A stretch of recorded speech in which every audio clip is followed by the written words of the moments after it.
ॐ अज्ञानतिमिरान्धस्य ज्ञानञ्जनशलाकया चक्षुरुन्मिलितं येन तस्मै श्रीगुरुवे नमः। हरे कृष्ण। भगवद गीता अध्याय 4 और श्लोक संख्या है 13। चातुर्वर्ण्यं मया सृष्टं गुणकर्म विभागशः तस्य कर्तारमपि मां विद्यं कर्तारमव्ययम्। प्रकृति के तीनों गुणों और उनसे संबद्ध कर्म के अनुसार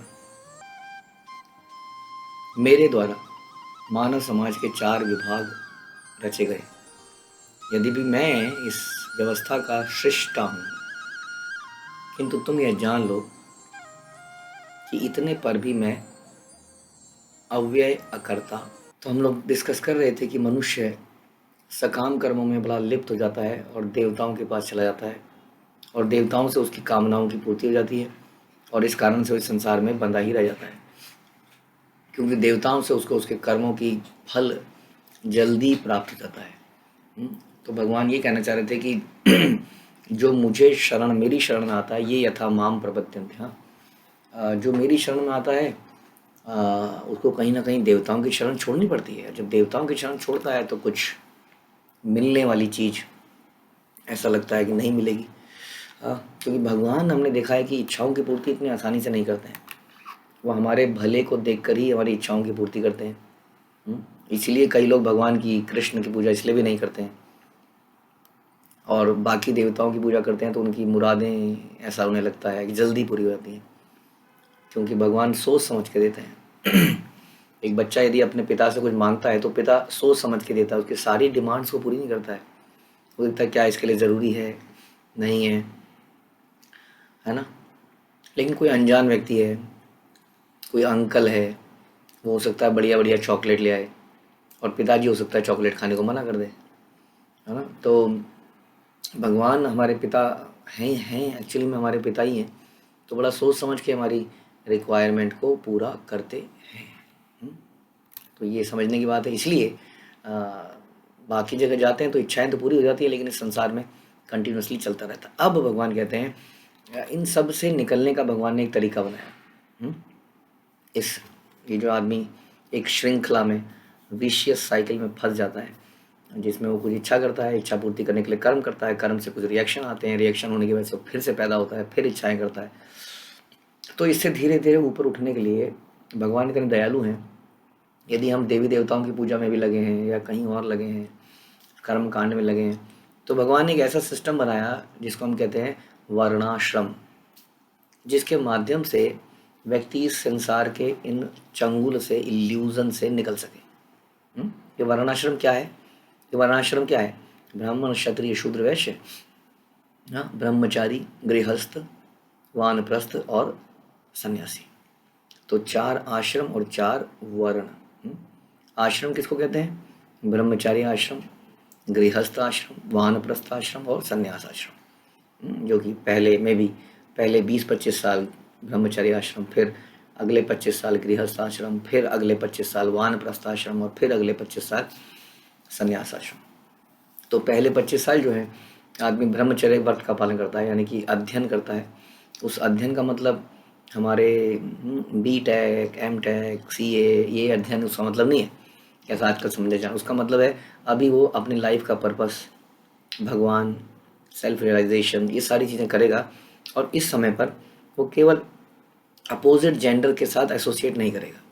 वो बड़ा स्ट्रिक्टली रहेगा, क्योंकि अपोजिट जेंडर से जब वो एसोसिएट करने लगता है तो बिविल्डर हो जाता है और रास्ता पद भ्रमित हो जाता है। हम देखते हैं अक्सर स्कूल कॉलेज में लोगों के अफेयर हो जाते हैं और लोग भ्रमित हो जाते हैं अपने रास्ते से।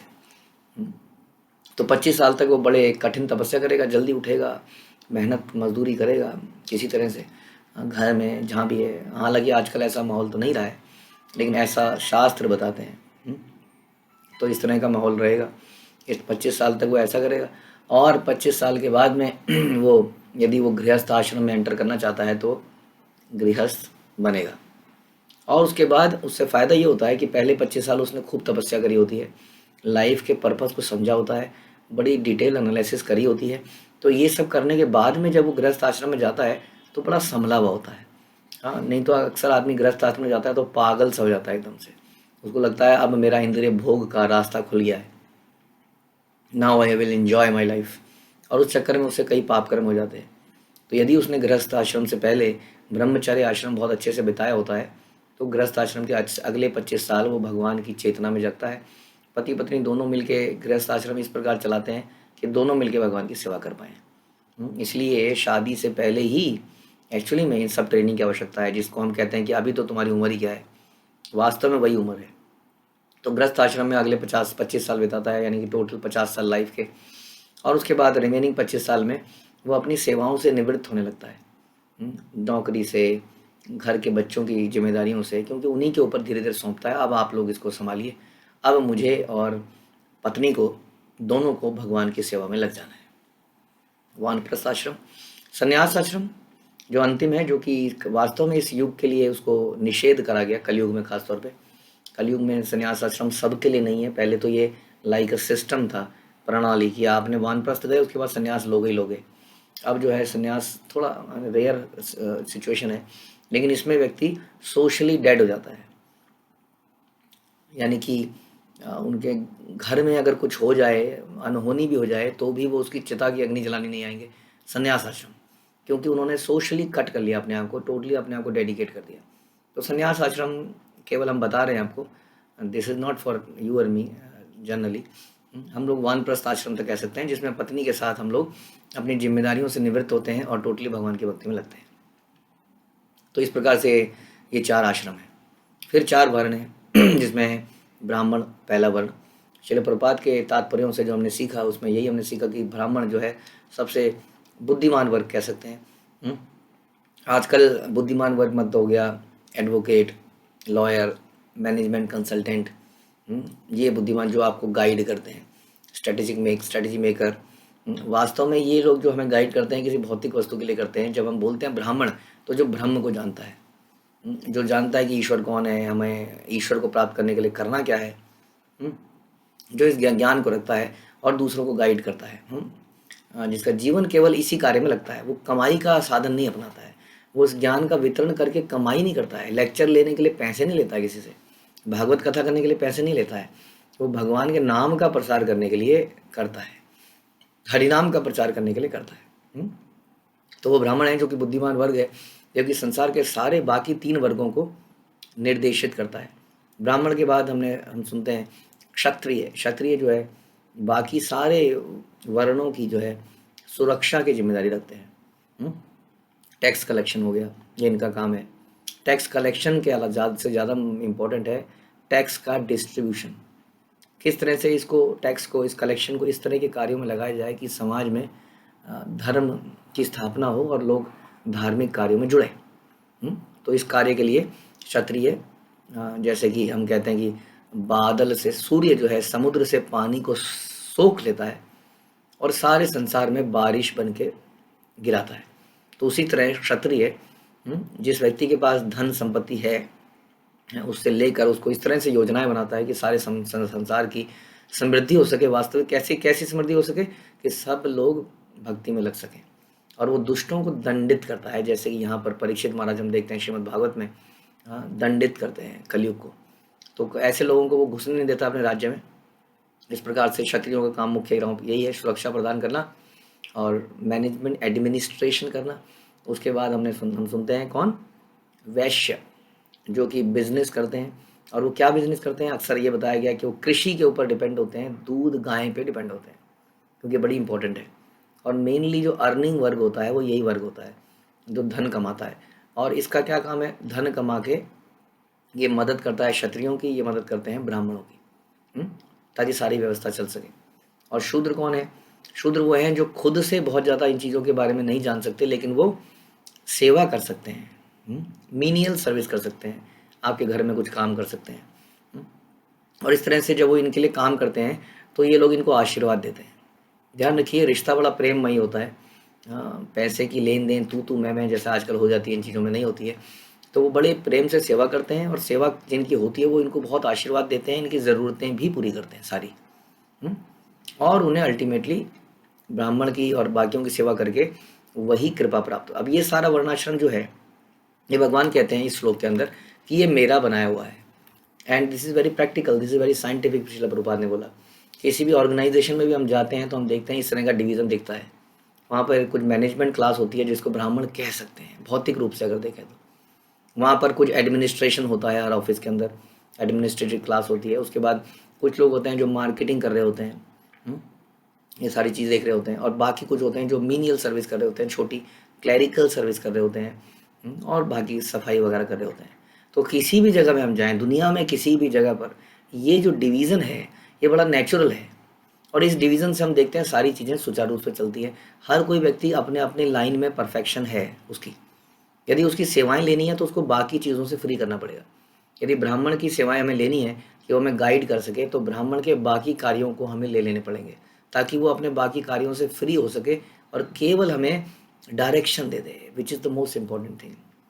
हमारे प्रयास होना चाहिए कि हम गुरु को इतना फ्री करें, अपने आचार्यों को, सीनियर्स को इतना फ्री करें कि वो केवल अपनी जो उनका जो हृदय है ना, उनका जिसके अंदर कृष्ण बैठते हैं, वो हृदय हमें दे सकें। हम अक्सर अपने सीनियर्स के पास अपनी भौतिक समस्याओं को लेकर चले, आज ये नहीं हो रहा है, आज वो नहीं हो रहा है, इसमें ये हो गया है। तो वास्तव में ये उनका और आपका दोनों का समय का वेस्टेज है। वास्तव में हमें इन लोगों से क्या लेना है, ब्राह्मणों से क्या लेना है, उनकी चेतना। क्योंकि जब वो बोलेंगे तो कृष्ण चेतना में बोलेंगे, इसलिए हमारे प्रश्न भी ऐसे होने चाहिए। हम बड़ा कैजुअली डिस्कस करने लगते हैं और कई बार ऐसे प्रश्न ही पूछना भूल जाते हैं जिससे कि हमारी चेतना में वृद्धि हो। क्योंकि ये लोग बड़े बुद्धिमान होते हैं, इसलिए कई चीज़ों पे आपको राय दे सकते हैं। जैसे चाणक्य पंडित कई चीज़ों में राय देते थे चंद्रगुप्त मौर्य को, जिसकी वजह से वो राज्य बढ़ा पाए।